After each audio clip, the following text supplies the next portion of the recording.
Alberta canola farmers are excited. A new deal with China will see tariffs on canola meal fully lifted and seed duties dropped to 15% by March.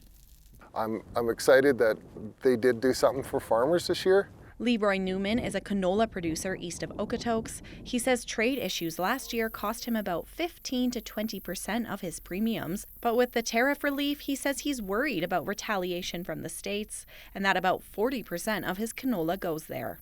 I was discussing this with a fellow farmer today, and we're wondering if we should be jumping at some of these prices in case there is a trade retaliation with Trump, and looking at new crop.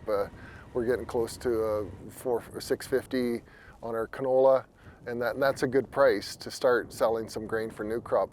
Another Alberta producer is also happy with the deal. Pleased.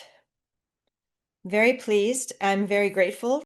She says her profit took a hit as prices dropped when China launched an anti-dumping investigation. Last March, Beijing put a 100% tariff on Canadian canola oil and meal. In August, they slapped a 76% duty on canola seeds.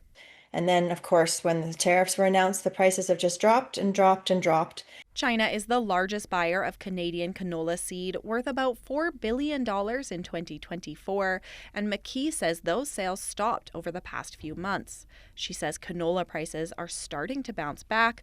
She hopes that continues and there's no long-term impact to Albertan farmers. Chelsea Metter, CBC News, Calgary.